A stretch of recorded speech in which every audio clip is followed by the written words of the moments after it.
Halo, Assalamualaikum warahmatullahi wabarakatuh. Ayo teman-teman, kita jumpa lagi. Kita akan dibahas tentang riset gap. Ya, jadi riset gap ini adalah satu bagian yang penting jika teman-teman ingin membuat atau sedang merencanakan sebuah penelitian, baik itu penelitian untuk tugas akhir, skripsi, tesis, maupun disertasi gitu ya. Dan juga mungkin teman-teman yang sedang mempropose untuk beasiswa di mana di dalamnya itu meminta teman-teman mengupload rencana penelitian, maka bagian ini penting untuk teman-teman masukkan. Nah, untuk bisa menjelaskan bagian riset gap, presentasi kali ini akan menjelaskan apa saja sih jenis-jenis dari riset gap gitu ya, dan juga bagaimana contohnya. Nah, what is the gap between? Jadi, sebuah penelitian yang dilakukan itu bukanlah satu hal yang betul-betul baru. Gitu ya. Kita itu bukan menciptakan hal yang benar-benar sama sekali tidak pernah ada jejaknya di masa lalu. Karena penelitian itu kan sudah berkembang sepanjang waktu. Nah, kita itu hanya mengisi kekosongan-kekosongan kecil yang ada dimanapun, di sektor apapun, di dimensi apapun, dari hal yang sedang kita kulik atau sedang kita teliti gitu. Jadi kita tinggal meneruskan, kita sama sekali tidak membuat sesuatu hal yang baru.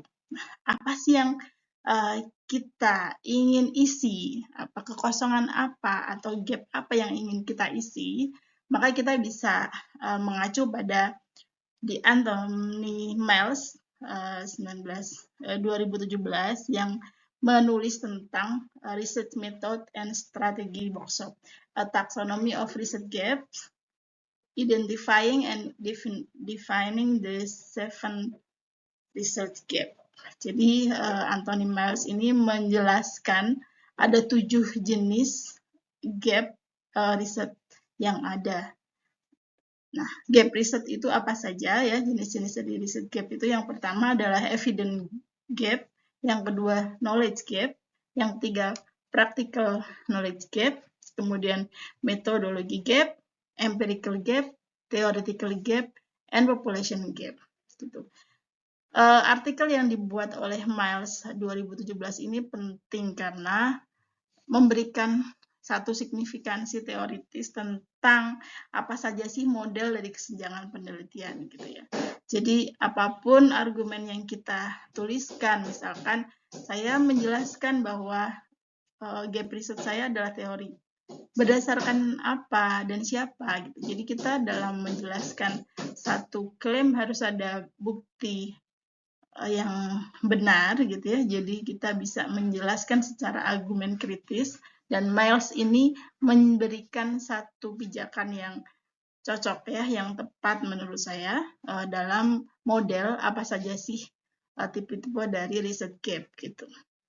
Dan ini akan berimplikasi baik bagi peneliti yang menjelaskan bahwa kesenjangan penelitiannya itu memang harus disusun dan dikarakteristikan sesuai dengan fungsinya gitu. Misalkan evidence gap, maka novelty-nya juga berbasis pada pemenuhan evidence atau bukti-bukti baru.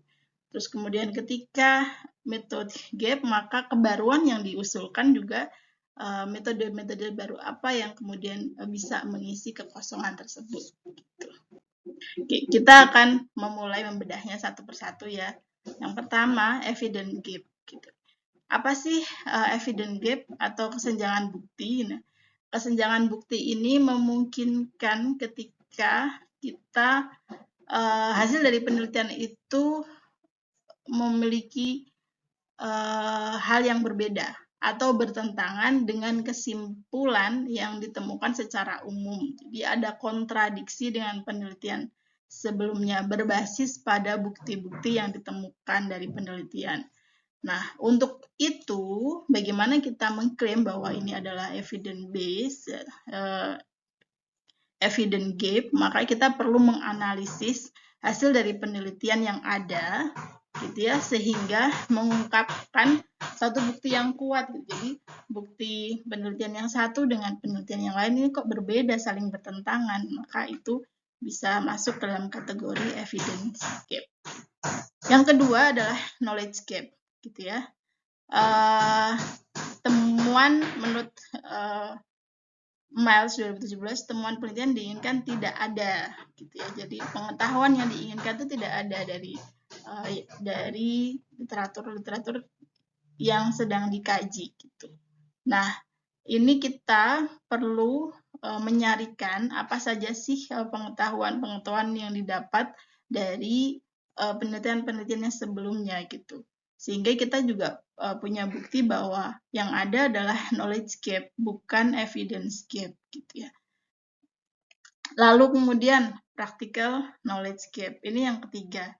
Dan ini menunjukkan adanya kesenjangan baru dalam penelitian secara praktis, gitu.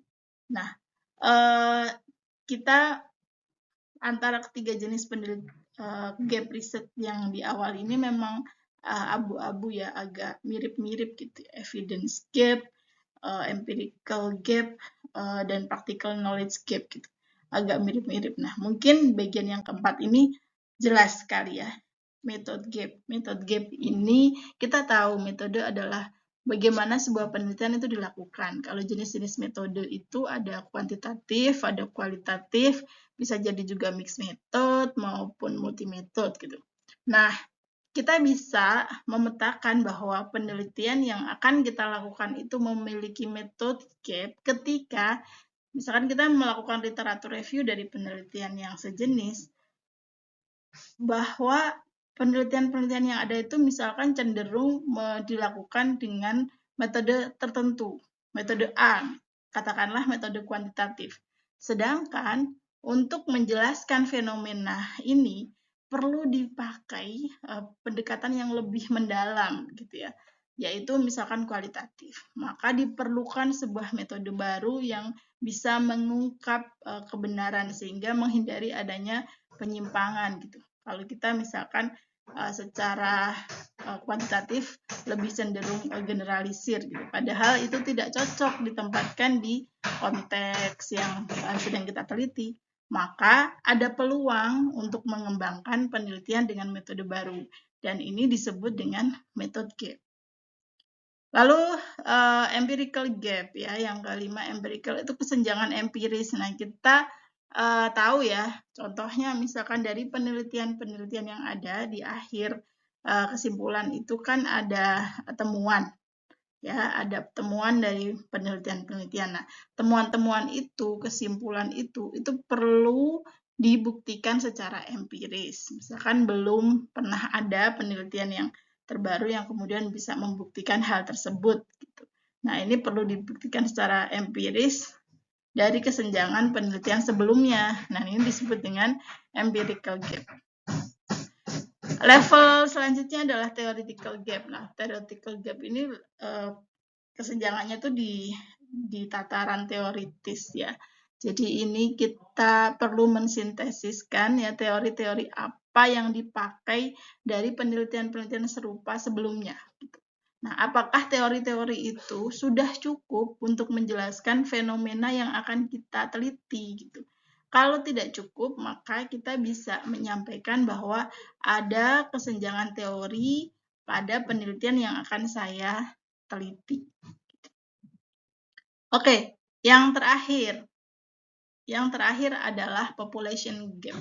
Population gap ini ketika ya penelitian yang ada yang dilakukan pada topik tertentu itu cenderung misalkan dilakukan pada populasi-populasi tertentu. Nah, populasi ini bisa mengacu pada jenis kelamin, demografi, misalkan usia, atau kemudian domisili, misalkan lokasi. Lebih banyak dilakukan di Western dominan gitu ya, di negara-negara barat, tetapi belum dilakukan di negara-negara timur, khususnya misalkan di Indonesia gitu. Nah, population gap ini bisa menjadi satu peluang untuk disampaikan di dalam novel kesenjangan penelitian, bagian kesenjangan penelitian Anda. Nah, namun population gap ini juga harus hati-hati, nggak sekedar misalkan ini belum pernah dilakukan di konteks Indonesia atau di kota A atau di kantor B gitu. Tetapi kita harus bisa menjelaskan karakteristik tertentu ya yang berbeda, kenapa ini harus dilakukan di tempat yang baru ini gitu. Apa perbedaannya, apa konteks yang begitu mencolok ya, sehingga ini diperlukan penelitian dengan misalkan teori yang sama, metode yang sama, tetapi di populasi yang berbeda gitu. Ya. Nah ini bagian ini saya akan menjelaskan contoh kesenjangan penelitian dari proposal disertasi yang saya buat mengacu pada Muller, Bloch and Kranz gitu ya 2014 dan Miller 2017. Kalau di topik penelitian saya menemukan ada 3 kesenjangan. Yang pertama adalah kesenjangan teoritis, di mana teori-teori yang ada itu belum bisa mewakili untuk bisa menjelaskan fenomena yang sedang akan saya teliti gitu. Yang kedua, kesenjangan populasi, di mana penelitian ini cenderung jarang dilakukan pada populasi spesifik yang akan saya kaji. Dari sini adalah relawan bencana. Bagaimana saya menemukan kesenjangan penelitian ini? Saya menggunakan bibliographic review, dan untuk menjelaskan apa itu bibliographic review nanti akan saya jelaskan lebih lanjut. Nah, yang terakhir adalah kesenjangan metode. Kesenjangan metode yang saya temukan itu saya melakukan traditional review, di mana saya mensintesis hasil-hasil penelitian yang ada,